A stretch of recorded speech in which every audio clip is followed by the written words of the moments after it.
Hi all, SLCM ஓட last chapter, lesson number 16, securities market intermediaries பார்க்க போறோம். So இதுல இருந்து ஒரு 15 மார்க்ஸ் 10 to 15 மார்க்ஸ் எதிர்பார்க்கலாம். ஸோ இதோட வெயிட்டேஜ் பார்த்தீங்கன்னா 10 to 15 மார்க்ஸ். பட் இதுல இருந்து 5 மார்க் தான் கேட்க போறாங்க அப்படின்னாலும் we cannot afford to miss this chapter. ஏன்னா ரெண்டு சாப்டர்ஸ் 30 மார்க்ஸ் கேட்குறாங்க. So we definitely have to complete this line by line. Okay, so I'm making this process easy for you. So in the lesson la நம்ம இதெல்லாம் தான் பார்க்க போறோம். So first of all, we are going to deal about securities market intermediaries. Securities market intermediaries அப்படின்னா இப்போ intermediary அப்படின்னாலே middleman, கரெக்டா? Broker. S, இப்போ வீடு வாடகைக்கு நம்ம தேடிட்டு இருக்கோம் அப்படின்னா இப்போ வந்து ஜஸ்ட் டயல் அது இதுன்னு வந்துருச்சு. அப்கோர்ஸ் அந்த ஜஸ்ட் டயலே பாத்தீங்கன்னா நம்மளுக்கு வந்து இந்த இன்டர்மீடியரி தான், கரெக்டா? பட் இப்போவுமே நிறைய இடத்துல என்னது, ஒரு பிசிக்கலா ஒரு பர்சன் இருப்பாங்க, புரோக்கர் அப்படின்ட்டு, ஹவுஸ் புரோக்கர் அப்படின்ட்டு. ஸோ அந்த பர்சனை நம்ம அப்ரோச் பண்ணுவோம், நம்மளோட டிமாண்டை நம்ம சொல்லுவோம். இந்த இந்த ஸ்பெசிபிகேஷன்ஸ்ல எனக்கு வீடு வேணும், வாடகைக்கு வேணும், லைக் இந்த அளவுக்கு ரெண்ட்டுக்குள்ள எனக்கு வேணும், இல்ல லீஸுக்குன்னா லீஸுக்கு இவ்வளோ அமௌண்ட்குள்ள வேணும், 2 BHK வேணும், பார்க்கிங் இத்தனை பண்ணும் அப்படின்ட்டு நம்ம ஸ்பெசிபிகேஷன் சொல்லி நம்ம டிமாண்டை புரோக்கர் கிட்ட சொல்லுவோம். புரோக்கர் என்ன பண்ணுவாரு, அதே மாதிரி அந்த சைட்ல இருந்து வீடு வாடகைக்கு கொடுக்க போறவங்க ஹவுஸ் ஓனர்ஸ் இருப்பாங்கல்ல, ஸோ அவங்க வந்து வாடகைக்கு நாங்கள் ஆள் தேடிட்டு இருக்கோம் அப்படின்னு சொல்லிட்டு அவங்க வீட்டோட ஸ்பெசிபிகேஷன்ஸ் எல்லாம் ஆல்ரெடி புரோக்கர் கிட்ட சொல்லி வச்சிருப்பாங்க. ஸோ புரோக்கர் என்ன பண்ணுவாரு, இவங்களோட ஸ்பெசிபிகேஷன்ஸும், அதாவது டெனண்டா இருக்க போறவங்களோட ஸ்பெசிபிகேஷன்ஸும் ஓனரோட ஸ்பெசிபிகேஷன்ஸும் எது ஓரளவுக்காவது மேட்ச் ஆகுதோ அவங்க ரெண்டு பார்ட்டிஸை மீட் பண்ண வச்சு அந்த வீட்டை ஃபைனல் பண்ணி கொடுப்பாங்க. கரெக்ட்? ஸோ இதுதான் மிடில் மென்னோட வேலை. மிடில் மென்னுக்கு இங்கிலீஷ்ல இன்டர்மீடியரின்னு இன்னொரு பேரும் இருக்கு. Yes, so securities market intermediaries அப்படின்னா என்னது? செக்யூரிட்டிஸ் மார்க்கெட்னா where the securities of the company or government, அவங்களோட செக்யூரிட்டிஸ் எல்லாம் ட்ரேட் ஆகுற இடம் தானே செக்யூரிட்டிஸ் மார்க்கெட். எஸ், ஸோ அந்த மார்க்கெட்ல இப்போ வந்து எல்லா பையர்ஸுமே ஸ்ட்ரெயிட்டா போய் அம்பானியை பார்த்து நம்மளால அந்த ஷேர்ஸ் வாங்க முடியாது. ஸோ நடுவுல இன்டர்மீடியரிஸ் இருப்பாங்க. So who will help us to select the securities. Okay, நம்ம கிட்ட பணம் நிறைய இருக்கு, பட் நம்மளுக்கு மார்க்கெட்டை அனலைஸ் பண்ண தெரியல, கம்பெனியை ஃபுல்லா நம்மளால அனலைஸ் பண்ண தெரியல, கிரெடிட் ரேட்டிங் பத்தி நம்மளுக்கு தெரியல. ஸோ இவ்வளோலாம் நம்மளுக்கு தெரியாம பணத்தை மட்டும் வச்சுட்டு அதுக்குன்ட்டு எனக்கு நான் இன்வெஸ்ட் பண்ணணும் அப்படின்னாலே நான் இது ஃபுல்லா கத்துக்கிட்டு தான் பண்ணணும், அதுவும் நம்ம எக்ஸ்பெக்ட் பண்ண முடியாது இல்லையா? எல்லாருக்குமே இந்த இன்வெஸ்ட்மெண்ட்டுங்கிறது மெயின் ஸ்ட்ரீம் ஜாபா இருக்கணும்னு தேவை கிடையாது.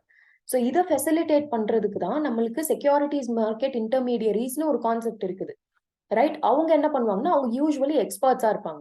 ஓகே, ஸோ எக்ஸ்பர்ட்ஸ்னா என்னது, அவங்களுக்கு இந்த செக்யூரிட்டிஸ் மார்க்கெட் பத்தி நல்லா தெரிஞ்சிருக்கும், இந்த கம்பெனிஸ்ல எப்போ இன்வெஸ்ட் பண்ணலாங்கிறத பத்தி நல்லா அனலைஸ் பண்றவங்களா இருப்பாங்க. ஸோ இந்த மாதிரி எக்ஸ்பர்ட்ஸ் தான் இன்டர்மீடியரிஸா இருப்பாங்க, ரைட்? அவங்க நம்மளுக்கு ஹெல்ப் பண்ணுவாங்க. ஸோ இங்க நம்மளுக்கு என்ன ஹெல்ப் பண்ணுவாங்க, நம்மளோட பணத்தை எந்த செக்யூரிட்டிஸ்ல போடணும், எந்த கம்பெனியோட செக்யூரிட்டிஸ்ல போடணும் அப்படின்ட்டு அவங்க நம்மளுக்கு சஜஷன்ஸ் கொடுப்பாங்க, நம்ம அதை செலக்ட் பண்ணி போடலாம். ஸோ இவங்க அந்த இன்டர்மீடியரி என்ன பண்றாங்க, நம்மளுக்கும் அந்த issuer company or government, yes, யாரெல்லாம் செக்யூரிட்டிஸ் இஷ்யூ பண்றாங்களோ அவங்களையும் கனெக்ட் பண்றாங்க. ஸோ லிங்க் பண்றாங்க, கரெக்டா? ஸோ இன்டர்மீடியரிஸோட வேலை என்னது, இஷ்யூவரையும் இன்வெஸ்டரையும் லிங்க் பண்றது தான் மெயின் வேலை செக்யூரிட்டிஸ் மார்க்கெட்டோட இன்டர்மீடியரிஸ்க்கு. ஸோ இப்போ நீங்க யோசிச்சு பாருங்க, நடுவுல அவங்கள நம்பி நம்ம ஒரு பெரிய அமௌண்ட்டை கொடுத்து நீங்க சொல்லுங்க எந்த இடத்துல நான் இன்வெஸ்ட் பண்ணணும் அப்படின்ட்டு நம்ம நம்பி ஒரு பல்க் அமௌண்ட் அவரை நம்புறோம் அப்படின்னா அவர் ஃப்ராட் பண்றதுக்கு, நம்மளை ஏமாத்திட்டு போறதுக்கு எவ்வளோ சான்சஸ் இருக்கு, எவ்வளோ ஆப்பர்ச்சுனிட்டிஸ் இருக்கு அவருக்கு.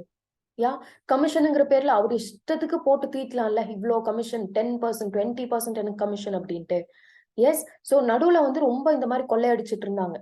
எஸ், ஸோ இது எல்லாத்தையுமே ரெகுலேட் பண்றதுக்கு, ஸோ செபிக்கு முக்கியமான வேலை என்னது, நம்ம ஃபர்ஸ்ட் கிளாஸ்ல இருந்து பார்த்தது என்னது, செபிக்கு இன்வெஸ்டர்ஸை ப்ரொடெக்ட் பண்ணும். காசு வச்சிருக்கிறவங்க இன்வெஸ்ட் பண்ணணும்னு நினைக்கிறவங்களுக்கு எந்த ஏமாற்றமும் வந்துடக்கூடாது, அவங்களுக்கு எந்த டேமேஜும் வந்துடக்கூடாதுங்கிறதுல ரொம்ப கன்சர்ன்டா இருப்பாங்க. இது நம்ம எல்லாருக்குமே தெரியும். ஸோ அதனால செக்யூரிட்டிஸ் மார்க்கெட்டை ரெகுலேட் பண்றதுக்கு ஒரு ஆக்ட் எடுத்துட்டு வந்தாங்க, ஐ மீன் ரெகுலேஷன் எடுத்துட்டு வந்தாங்க. ஸோ அது எல்லாமே தான் நம்ம இந்த லெசன்ல பார்க்க போறோம். எத்தனை டைப் ஆஃப் இன்டர்மீடியரிஸ் இருக்காங்க எல்லாமே பார்க்க போறோம். ஸோ ஃபர்ஸ்ட் இன்ட்ரடக்ஷன் இப்போ நான் உங்களுக்கு கொடுத்துருக்கேன். நெக்ஸ்ட் வந்து செக்யூரிட்டிஸ் மார்க்கெட் இன்டர்மீடியரிஸ் ரெகுலேஷன்ல எப்படி, அதாவது அவங்க எப்படி ரெஜிஸ்டர் பண்ணுவாங்க. ஸோ அவங்க வந்து எடுத்தோடனே யார் வேணா இன்டர்மீடியரி ஆயிட முடியாது இல்லையா? ஸோ அது எல்லாத்தையுமே ரெகுலேட் பண்றது தான் securities market SEBI intermediaries regulations. 2008ல தான் அது வந்தது. ஓகே, ஸோ அதுக்கப்புறம் ரெகுலேட்டரி ஃப்ரேம் ஒர்க், அதுக்கு கீழே தான் இத்தனை types of securities market intermediaries பத்தி நம்ம பார்க்க போறோம். Very very very important. எத்தனை 9, 10, 11, 12 இன்டர்மீடியரிஸ் இருக்காங்க. 12மே இம்பார்ட்டன்ட். எஸ், மொட்டையா மர்ச்சன்ட் பேங்கர்ஸ் பத்தி எழுதுங்க, மர்ச்சன்ட் பேங்கர்ஸோட ரோல்ஸ் பத்தி எழுதுங்க அப்படின்னு கேட்டாங்கன்னா நம்மளுக்கு எழுத தெரியணும். And which is very very simple. So நம்ம பார்க்கலாம் அதை. இன்டர்னல் ஆடிட் இதெல்லாமே அப்புறம் சின்ன சின்ன டாபிக்ஸ், நாட் மச் இம்பார்ட்டன்ட். இது வரைக்கும் வெரி வெரி இம்பார்ட்டன்ட். இந்த எல் வரைக்கும் very very important. Okay. Yes, introduction just ஒரு ரீட் மட்டும் பண்ணுங்க, நாட் வெரி இம்பார்ட்டன்ட். நான் உங்களுக்கு சொன்னதுதான். எஸ், நான் சொல்லியிருந்தேன் இல்லையா, intermediaries R the vital link between the investors, issuers and the regulator. Regulatorனா யாரு? SEBI. Next, objectives important. அவங்களோட objectives என்னென்ன? அதாவது செக்யூரிட்டிஸ் மார்க்கெட் இன்டர்மீடியரிஸோட objectives என்ன, அவங்க நோக்கம் என்னென்ன அப்படின்னு பாத்தீங்கன்னா, ஃபர்ஸ்ட் ஒன் வந்து to smoothen the process of investment. கரெக்டா? இப்ப எல்லாருக்குமே பயம் இருக்கு. நம்ம மியூச்சுவல் ஃபண்ட்ஸ் அப்கோர்ஸ் இந்நேரம் எல்லாருமே மியூச்சுவல் ஃபண்ட்ஸ் படிச்சு முடிச்சிருக்கணும். ஸோ அதுல வந்து நம்ம பார்த்துருந்தோம். கரெக்டா? இன்வெஸ்ட்மெண்ட் பண்றதுக்கு எத்தனை பிரச்சனைகள் வரும் ஒரு பர்சனுக்கு. ஸோ அதெல்லாம் சால்வ் பண்றதுக்கு மியூச்சுவல் ஃபண்ட்ஸ்னு ஒன்று ஆரம்பிச்சாங்க அப்படின்ட்டு. Mutual funds is also an intermediary. Right, it's an investment vehicle. எல்லாமே பார்க்கலாம். ஸோ அது வந்து என்ன பண்ணுது, இன்வெஸ்ட் பண்ணணும்னு நினைக்கிறவங்க, மார்க்கெட் பத்தி அவ்வளவு நாலேஜ் இல்லாதவங்களையும் இன்வெஸ்ட் பண்றதுக்கு ஃபெசிலிட்டேட் பண்றாங்க. கரெக்டா? Yes, so it smoothens the process of investment. First point. Second point, to establish the links between investors and the users of fund. Users of ஃபண்ட்னா யாரு? யார் வந்து இஷ்யூ பண்ணி அந்த பணம் யார் யூஸ் பண்ண போறாங்களோ அவங்க. So company or issuer. Right? Next, corporations and governments do not market their securities directly to the investors. Correct தானே? ஸோ கார்பரேஷன்ஸ்னா கம்பெனிஸும் கவர்மெண்ட்டும் அவங்களோட செக்யூரிட்டிஸை டைரக்டா போய் இன்வெஸ்டர்ஸ் கையில கொடுக்க மாட்டாங்க. Instead they hire the services of market intermediaries to represent them to the investors. So intermediaries கிட்ட அப்ரோச் பண்ணி அவங்கள, அதாவது கவர்மெண்ட்டை ஒரு பர்சனை ரெப்ரசென்ட் பண்ண சொல்றது. அதாவது கவர்மெண்ட் இந்த செக்யூரிட்டிஸ் இஷ்யூ பண்ண போகுது, ஸோ நீங்க வந்து வாங்குங்க அப்படின்ட்டு இவங்களுக்கு த்ரூ கொடுக்குறாங்க. ஸ்ட்ரெயிட்டா டைரக்டா போய் இன்வெஸ்டர் கையில தராம நடுவுல இன்டர்மீடியரி தலையில இந்த வேலையை ஒப்படைக்கிறாங்க. To market their securities. So இது தேர்ட் ஆப்ஜெக்டிவ்.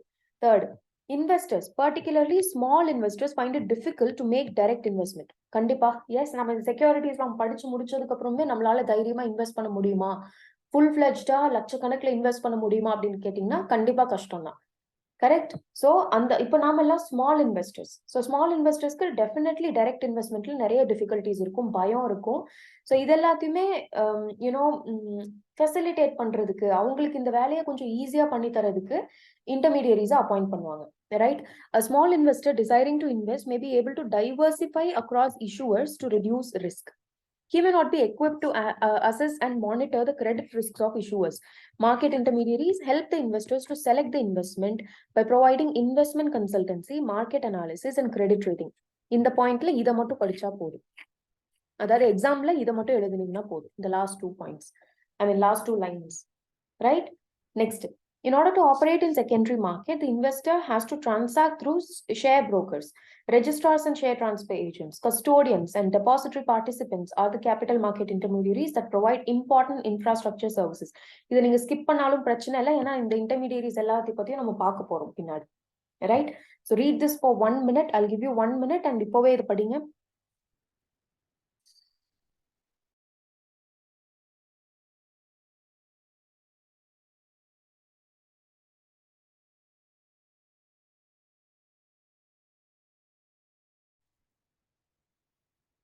எஸ், ஸோ இங்க நெக்ஸ்ட் பாத்தீங்கன்னா என்னென்ன இன்டர்மீடியரிஸ்னு ஜஸ்ட் நேம் கொடுத்துருக்காங்க. யூ கேன் ஸ்கிப் திஸ், ஏன்னா ஒன்னொன்னு நம்ம ஃபுல்லா படிக்க போறோம். நெக்ஸ்ட், இது வந்து நாட் வெரி இம்பார்ட்டன்ட், பட் உங்க அண்டர்ஸ்டாண்டிங்க்கு இது வேணும். So let's learn this. Okay. So securities exchange board of India, அதாவது செபி இன்டர்மீடியரிஸ் ரெகுலேஷன் 2008. ஸோ இது சம்மரைஸ்டா என்ன சொல்லுது அப்படிங்கறத இங்க சொல்லியிருக்காங்க நம்மளுக்கு. So let's learn this. So first of all, SEBI introduced SEBI intermediaries regulation in order to regulate the activities of intermediaries in the financial markets. So first point. 1 second. Yeah, first point. Next, ஒரு இப்போ இன்டர்மீடியரியா நான் ஆகணும் அப்படின்னா first நான் யார் வேணா போய் அப்படி இன்டர்மீடியரி ஆயிட முடியாது. அதுக்குன்ட்டு சில கிரைட்டீரியாஸ் இருக்கு, எல்லாமே இருக்கு. ஸோ அதுல ஃபர்ஸ்ட் ஸ்டெப் பாத்தீங்கன்னா அப்ளிகேஷன் போடணும் செபிக்கு. இந்த மாதிரி ஐம் சோ அண்ட் சோ, எனக்கு நான் இந்த குவாலிஃபிகேஷன்ஸ் இருக்கு, இந்த எலிஜிபிலிட்டி கிரைட்டீரியா நான் சாட்டிஸ்ஃபை பண்றேன், so I want to get registered as an intermediary அப்படின்ட்டு நான் செபிக்கு ஒரு அப்ளிகேஷன் போடணும் ஃபர்ஸ்ட். ஓகே, ஸோ செபி வந்து அதை பார்த்துட்டு அதோட எலிஜிபிலிட்டி கிரைட்டீரியா ஃபுல்லா ஃபாலோ பண்றாங்களா எல்லாத்தையும் பார்த்துட்டு செபி அதுக்கப்புறம் கிராண்ட் பண்ணும் certificate. Okay, and apart from this நீங்க வந்து இப்போ நம்ம இத்தனை இன்டர்மீடியரிஸ் பார்த்தோம் இல்லையா, உங்களுக்கு டவுட் வரலாம் இத்தனை டைப்ஸ் ஆஃப் இன்டர்மீடியரிஸ் இருக்காங்க, ஸோ ஒரு ஆள் மர்ச்சன்ட் பேங்கராகவும் இருந்துகிட்டு ரெஜிஸ்ட்ரார் அண்ட் ஷேர் டிரான்ஸ்ஃபர் ஏஜென்ட்டாகவும் இருக்க முடியுமா, ஒரே ரெஜிஸ்ட்ரேஷன் போதுமா அப்படின்னு கேட்டிங்கன்னா கிடையாது. நீங்க ஒரு இன்டர்மீடியரி என்னென்ன ரோல் பிளே பண்ண போறீங்களோ, if you are going to select merchant bank அதுக்கான சர்டிஃபிகேட் வாங்கணும். If you also want to become registrar and share transfer agent you have to obtain another certificate for that. Okay, separate certificates வாங்கிக்கணும். நீங்க வந்து ஒரே certificate வச்சுட்டு more then one இன்டர்மீடியரியா you cannot act. Right? So this will be your second point. So second point என்ன சொல்றாங்க படிங்க. In order to act as an intermediary, a person is required to apply to the SEBI, yeah, for the grant of a certificate. Next, the SEBI grants a certificate in the form specified in the relevant regulations on satisfaction of the eligibility criteria of the applicant. Yeah, in the point important, a person may carry on the activities of one or more intermediaries only if he obtains separate certificate to carry on each such activity. So this means ஒரு merchant banker-ஆவும் நீங்க இருக்கலாம், you can also be share transfer agent, but நீங்க வந்து ரெண்டுக்கும் தனித்தனி certificate obtain பண்ணணும். Right? Next, this will be your second point. And the third point என்னன்னு பாத்தீங்கன்னா, நீங்க ரெஜிஸ்டர் ஆயிட்டீங்க. ஓகே, ரெஜிஸ்டர் ஆயாச்சு. ஸோ அப்போ செபி என்ன சொல்லுது அப்படின்னு பாத்தீங்கன்னா, போஸ்ட் ரெஜிஸ்ட்ரேஷன் ஆனதுக்கு அப்புறமும் நீங்க ஒரு கம்ப்ளைன்ஸ் பண்ணணும் பீரியாடிக்கலி. என்னன்னு பாத்தீங்கன்னா, எல்லா வருஷத்தோட ஏப்ரல் 1 நீங்க என்ன சொல்லணும்னா, நான் இந்தந்த வேலைகள் நான் பண்ணியிருக்கேன், இந்தந்த ஆப்ளிகேஷன்ஸ் நான் முடிச்சிருக்கேன், இந்தந்த ரெஸ்பான்சிபிலிட்டிஸை நான் ஃபுல்ஃபில் பண்ணியிருக்கேன், இந்தந்த இன்வெஸ்டர்ஸோட பிரச்சனையை நான் ரிட்ரெஸ் பண்ணி கொடுத்துருக்கேன் அப்படின்ட்டு எல்லாத்தையுமே நான் சொல்லணும். அந்த இன்வெஸ்டர் ஓட பிரச்சனையை ரிட்ரெஸ் பண்றது இருக்கு இல்லையா, அது வந்து அந்த பிரச்சனை நம்ம கிட்ட வந்ததுல இருந்து 45 டேஸ்க்குள்ள பண்ணணும். அந்த டைம் பீரியடும் நான் ஸ்பெசிஃபை பண்ணி கொடுக்கணும். ரைட்? ஸோ இது எல்லாத்தையுமே சொல்லி நான் வருஷத்துக்கு ஒரு தடவை, அதாவது first April of every year நான் ஒரு சர்டிபிகேட்டை செபிக்கு கொடுக்கணும். எஸ், என்னது, நான் இந்த வேலையெல்லாம் முடிச்சிருக்கேன், இந்த the following things, yeah, obligations, responsibilities, fulfillment of eligibility criteria on a continuous basis. ஒரு எலிஜிபிலிட்டி கிரைட்டீரியா வச்சு தானே ரெஜிஸ்ட்ரேஷன் கொடுத்துருக்காங்க. ஸோ அதை வந்து ரெஜிஸ்ட்ரேஷன் வாங்கினதுக்கு அப்புறம் அந்த கிரைட்டீரியா உங்களுக்கு சாட்டிஸ்ஃபை ஆகல, அந்த கிரைட்டீரியால கொடுத்துருக்கிற ஏதோ ஒன்று நீங்க மீறிட்டீங்க அப்படின்னா அப்போ உங்க registration will be taken back. So நீங்க கண்டினியூஸ் பேசிஸ்ல நான் இந்த எலிஜிபிலிட்டி கிரைட்டீரியா நான் ஃபாலோ பண்ணிட்டு தான் இருக்கேன் அப்படிங்கிறதுக்குமான சர்டிஃபிகேட்டும் first April of every year நீங்க கொடுக்கணும். Done? Right. So next, intermediaries அவங்க டைரக்டர்ஸ். இன்டர்மீடியரிஸ்னா it can also be a company. ஓகேங்களா, நாங்க இன்டர்மீடியரி அப்படின்ட்டு ஒரு கம்பெனியை நான் ஃபார்ம் பண்ணலாம். ஓகே, ஒரு பார்ட்னர்ஷிப்பாகவும் நான் ஃபார்ம் பண்ணலாம், எனி ஃபார்ம் ஆஃப் ஆர்கனைசேஷன் எடுத்துக்கலாம். ஸோ ஒருவேளை நான் கம்பெனின்னு வச்சுக்கோங்க, இன்டர்மீடியரி நானு. ஸோ கம்பெனினா நேச்சுரலி அதுக்கு டைரக்டர்ஸ் இருப்பாங்க, ஆஃபீஸர்ஸ் இருப்பாங்க, எம்ப்ளாயீஸ் இருப்பாங்க, கேஎம்பி இருப்பாங்க, கீ மேனேஜரியல் பர்சனல் இருப்பாங்க. ஸோ இவங்க எல்லாருமே வந்து செபி ரெகுலேஷன்ஸ், அதாவது செபி இன்டர்மீடியரிஸ் ரெகுலேஷன்ஸ்க்கு கீழே போடப்பட்ட கோட் ஆஃப் கண்டக்டை ஃபாலோ பண்ணணும். எஸ், கோட் ஆஃப் கண்டக்டை அபைட் பண்ணணும் அப்படிங்கிறது will be your fourth point. Done? Next, SEBI வந்து இன்ஸ்பெக்டிங் அத்தாரிட்டிஸை அப்பாயிண்ட் பண்ணலாம். எதுக்கு? நம்மளோட, அதாவது இன்டர்மீடியரிஸோட புக்ஸ் ஆஃப் அக்கவுண்ட்ஸ், ரெக்கார்ட்ஸ், என்னது டாக்குமெண்ட்ஸ் எல்லாத்தையுமே இன்ஸ்பெக்ட் பண்றதுக்கு, எல்லாத்தையுமே வந்து ஆராய்ச்சி பண்றதுக்கு, எடுத்து என்ன வேணா பண்ணலாம். லைக் என்ன வேணா பண்ணலாம் இந்த சென்ஸ் இன்ஸ்பெக்ட் பண்ணலாம், எடுத்து செக் பண்றது, அதுல ஏதாச்சும் பிரச்சனை இருந்ததுன்னா இன்வெஸ்டிகேஷன் கண்டக்ட் பண்றது, இது எல்லாமே பண்றதுக்கு இன்ஸ்பெக்டிங் அத்தாரிட்டிஸை செபி அப்பாயிண்ட் பண்ணலாம். பி கேர்ஃபுல், செபி அப்பாயிண்ட் பண்ணலாம், நாட் எனிவன் எல்ஸ். செபி தான் அப்பாயிண்ட் பண்ணும் இன்ஸ்பெக்டிங் அத்தாரிட்டிஸ். ரைட்? ஒருவேளை இந்த இன்டர்மீடியரி ஏதோ ஒரு டிஃபால்ட் பண்ணியிருக்காங்கன்னு தெரிய வரப்போ செபி வந்து கேன் டேக் ஃபாலோயிங் ஆக்ஷன்ஸ். இதை நீங்க ஒரு லிஸ்ட் மாதிரி போட்டு எழுதிருங்க. Take a sticky note. ஒரு ஸ்டிக்கி நோட் எடுத்து what you can do is, SEBI வந்து ஒருவேளை, அதாவது இன்டர்மீடியரிஸ் டிஃபால்ட் ஆச்சுன்னா SEBI can take the following actions அப்படின்ட்டு நீங்க போடணும். And one more point to remember is, கீழே கொடுத்துருக்காங்க இந்த ஆக்ஷன்ஸ் எடுக்கலான்ட்டு, பட் இந்த ஆக்ஷன்ஸ் எடுக்கலாம். ஓகே, இதை மட்டும்தான் பண்ண முடியும்னு சொல்லலை. ஓகேங்களா, செபி எடுக்கப்படுற ஆக்ஷன்ஸ்ல கொஞ்சம் ஆக்ஷன்ஸ் இங்க கொடுத்துருக்காங்க. ஸோ இது மட்டும் தான் செபி பண்ண முடியும்ட்டு இல்லை, இதை தாண்டியும் SEBI what ever it things fit அந்த பனிஷ்மெண்ட்ஸும் கொடுக்கலாம். ஸோ அதுக்கு தான் என்ன சொல்லியிருக்காங்க, SEBI may take actions including but not limited to the following. Okay, following எடுக்கலாம், பட் இவ்வளவுதான் எடுக்க முடியும் கிடையாது.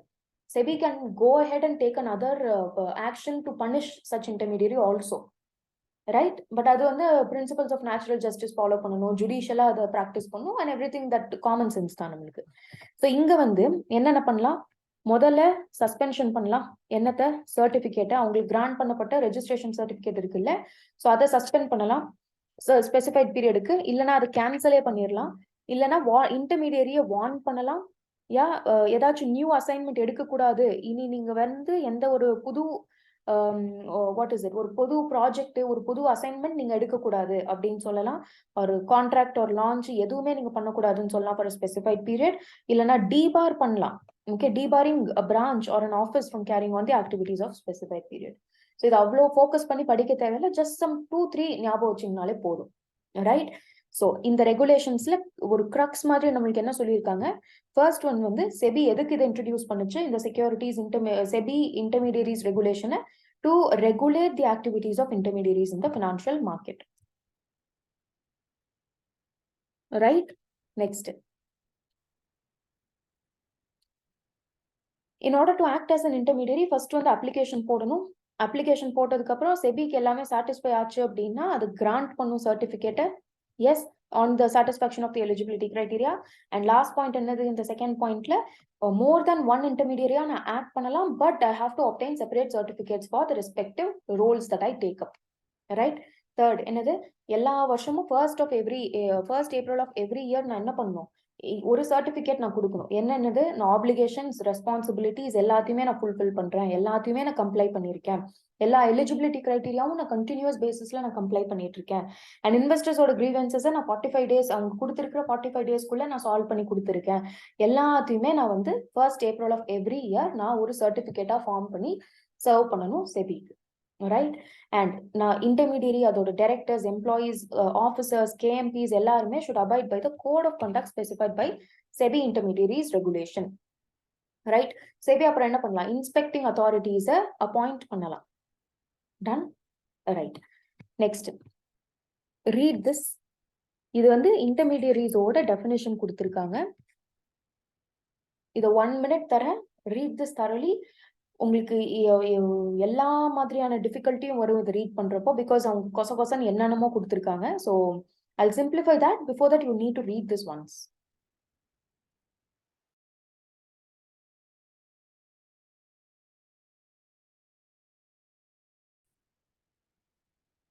Yes. ஸோ இந்த டெஃபினேஷன் பார்த்தீங்கன்னா, யூ கேன் டெஃபினெட்லி இதை இப்படியே போய் எழுத முடியாது நம்மளால எக்ஸாம்ஸ்ல. அவ்வளோ ஒரு காம்ப்ளிகேட்டடாக கொடுத்துருக்காங்க. ஸோ நம்ம இதை வந்து சிம்பிளிஃபை பண்ணி நம்ம எழுதி பார்க்கலாம். ஒரு சார்ட் மாதிரி போடலாம். ஸோ டேக் யோர் நோட்ஸ் ஒரு ஸ்டிக்கி நோட் எடுத்து புக்லேயோ ஒட்டிக்கிட்டாலும் சரி. 1 second.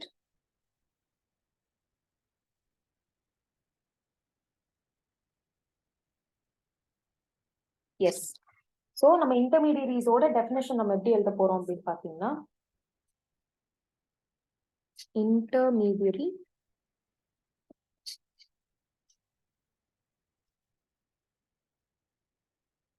includes, does not include. Includesல என்னது? asset management company,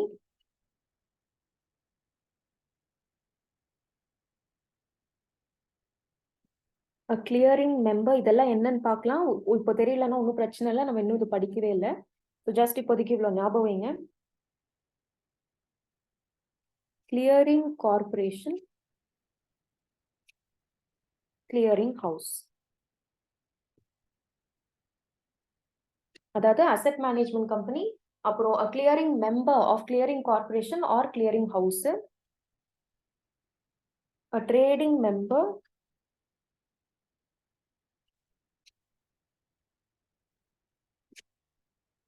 of a derivative segment or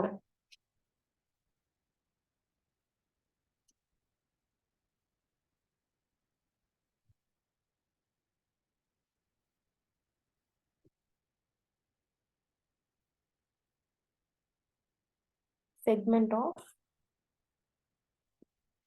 a stock exchange. எதுவுமே உங்களுக்கு புரியலன்னு தெரியுது, பட் டோன்ட் வரி, எல்லாமே நம்ம பார்ப்போம் இந்த லெசன்ல and previous lesson. Lesson number 15ல இன்னுமே நிறைய டீடைல்ஸ் பார்ப்போம். ஸோ இங்க வந்து இந்த கிளியரிங் கார்பரேஷன் இதெல்லாம் புரியலன்னா நோ ப்ராப்ளம், பட் டெஃபினேஷன் இந்த மாதிரி ஞாபகம் வச்சுக்கோங்க. நெக்ஸ்ட் டஸ் நாட் இன்க்ளூட்ல என்னென்ன வருதுன்னு பார்க்கலாம். Foreign institutional investor,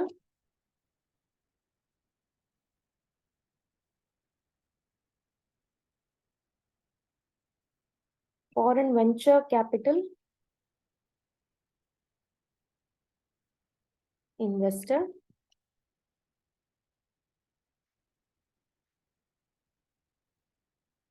mutual funds,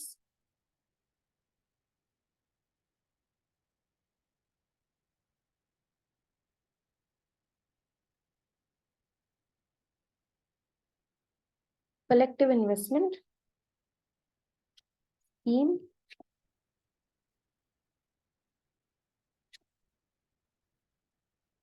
venture capital fund. Yes, copy this. Pause பண்ணி copy பண்ணுங்க. Yes. So இதோட டெஃபினேஷன் நான் ஒன் நோட்ல காமிச்ச மாதிரி நீங்க நோட் பண்ணது மட்டும் இன்டர்மீடியரிஸோட டெஃபினேஷன் படிச்சுக்கோங்க. இங்க இதை படிக்க வேண்டாம், ஐ மீன் எழுத வேண்டாம் எக்ஸாம்ல. Next registration of intermediaries. மேல பார்த்தோம் அப்ளிகேஷன் போடணும் செபிக்கு அப்படின்ட்டு. ஸோ அதோட ப்ரொசீஜர் ஃபுல்லா பார்க்க போறோம். ரைட் ஃப்ரம் அப்ளிகேஷன் போடுறதுல இருந்து அந்த சர்டிபிகேட் கிராண்ட் பண்ற வரைக்கும் நம்ம இந்த ப்ரொசீஜர் பார்க்க போறோம். எஸ், வெரி சிம்பிள் தான், லாங்கா இருக்கும், பட் சிம்பிள் தான். காமன் சென்ஸ்லயே உங்களுக்கு அப்படியே ஞாபகம் வந்துடும். இதை நான் சொல்லவே உங்களுக்கு ஞாபகம் அப்படியே மைண்ட்ல இருக்கும். So don't worry about the length and all. So first registration of intermediary. Application for registration நாம தான் அப்ளை பண்ணணும். நம்மளுக்கு ரெஜிஸ்ட்ரேஷன் வேணும் அப்படின்னா நாம தான் அப்ளை பண்ணணும். எஸ், ஸோ அந்த அப்ளிகேஷன் வந்து எந்த ஃபார்ம்ல ஃபைல் பண்ணணும் அப்படின்னு பாத்தீங்கன்னா form A. Yes, form A of schedule 1. Form number ஞாபகம் வச்சுக்கோங்க. An application for grant of certificate to act as an intermediary has to be made to SEBI in form A of schedule 1.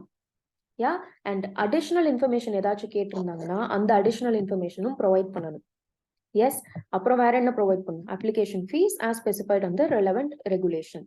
The application seeking registration to act as a stockbroker or sub-broker or trading member or clearing member or a depository participant has to make application along with certain additional information through the stock exchange or through the clearing corporation or of which the applicant is a member or trading member or through depository in which the applicant proposes to act as a participant as the case may be. Very simple, panic ஆக வேண்டாம். மிச்ச இன்டர்மீடியரிஸ்க்கு வந்து இது பண்ண ஸ்ட்ரெயிட்டா செபிக்கு நீங்க கொடுத்தா போதும்னு சொல்லியிருக்காங்க. கரெக்ட். செபிக்கு கொடுக்குற அந்த ஃபார்ம் நம்பர் என்னது? Form A schedule 1. Additional fees application fees இதோட செபிக்கு கொடுக்கணும். ஆனா ஒருவேளை ஸ்டாக் புரோக்கர் ஆகுறதுக்கு ஆர் சப் புரோக்கர் ஆகுறதுக்கு ஆர் ட்ரேடிங் மெம்பர் ஆகுறதுக்கு or clearing member or depository participant ஆகுறதுக்கு அப்படின்னா இவங்க வந்து அப்ளிகேஷன் எது கூட போடணும் அப்படின்னு பாத்தீங்கன்னா அடிஷனல் இன்ஃபர்மேஷனோட ஸ்டாக் புரோக்கரா இருந்தீங்க, ஸ்டாக் புரோக்கரா ஆகணும்னு நினைக்கிறீங்க அப்படின்னா ஸ்டாக் எக்ஸ்சேஞ்சுக்கு போடணும். Yes, or through clearing corporation of which the additional information through stock exchange or through the clearing corporation of which the applicant is the member. அப்புறம் ட்ரேடிங் மெம்பரா இருந்தீங்கன்னா or through depository இந்த மாதிரி ரெஸ்பெக்டிவா கொடுத்துருக்காங்க. ஸ்டாக் புரோக்கர்னா ஸ்டாக் எக்ஸ்சேஞ்சுக்கு, trading மெம்பர்னா அந்த ட்ரேடிங் பிளாட்ஃபார்முக்கு, நெக்ஸ்ட் டெபாசிட்டரி பார்ட்டிசிபென்ட்னா டெபாசிட்டரிக்கு, அந்த மாதிரி. ரைட். ஸோ இதை மட்டும் ஞாபகம் வச்சுக்கோங்க. Stock broker, sub broker, trading member, clearing member, depository participant. Yes, இவங்க எல்லாத்துக்கும் தனியா கொடுக்கும். மிச்சம் எல்லாருக்குமே மேல சொன்ன மாதிரி ஃபார்ம் ஏ ஷெட்யூல் 1ல கொடுக்கும். Right. So simple. Next process of application. So clearing corporation, இந்த stock exchange, clearing corporation, depository or அந்த செல்ஃப் ரெகுலேட்டரி ஆர்கனைசேஷன்ஸ் இவங்க எல்லாருமே அந்த எலிஜிபிலிட்டி கிரைட்டீரியா இருக்கா, அப்ளிகேண்ட் போட்டிருக்காங்கல்ல அவங்களுக்கு வந்து அந்த எலிஜிபிலிட்டி கிரைட்டீரியா இருக்கான்னு பார்ப்பாங்க. ஓகே, எலிஜிபிலிட்டி கிரைட்டீரியா இருக்கு அப்படின்ட்டு தெரிஞ்சதுன்னா அவங்க வந்து அப்ளிகேஷன் கிராண்ட் பண்ணுவாங்க. ஓகே, எப்பக்குள்ள not later than 30 days of receipt of complete application with a specified application fees. Right. So இன்னொரு டைம் ரீட் பண்ணுங்க அதை. இப்போ அப்ளிகேஷன் போட்டாச்சு. எஸ், அப்ளிகேஷன் போட்டதுக்கு அப்புறம் உங்க கிராண்ட் அப்ளிகேஷன் ப்ராசஸ் பண்றதுக்கு எலிஜிபிலிட்டி கிரைட்டீரியா இருக்கான்னு எக்ஸாமின் பண்ணுவாங்க. In terms of these relevant regulation, relevant rules, regulations, bylaws of concern stock exchange, clearing corporation, depository or self regulatory organisation. இப்போ ஸ்டாக் எக்ஸ்சேஞ்சுக்குன்னு சில ரூல்ஸ் அண்ட் ரெகுலேஷன்ஸ் இருக்கும். Stock எக்ஸ்சேஞ்சுக்கு கீழே eligibility criteria கொடுத்துருப்பாங்க. So அது எல்லாத்தையும் சாட்டிஸ்ஃபை பண்றாங்களா அப்படின்ட்டு அதோட எங்க நீங்க ரெஜிஸ்டர் ஆகணும்னு நினைக்கிறீங்களோ அதுக்கு கீழே கொடுக்கப்பட்ட ரூல்ஸ் அண்ட் ரெகுலேஷன்ஸ்ல உங்களோட எலிஜிபிலிட்டி கிரைட்டீரியா சாட்டிஸ்ஃபை ஆகுதான்னு பார்த்துட்டு அவங்க வந்து SEBI along with its recommendation 30 days from the receipt of the complete application with specified application fees இதை வந்து ஃபார்வர்ட் பண்ணணும். Yes, right.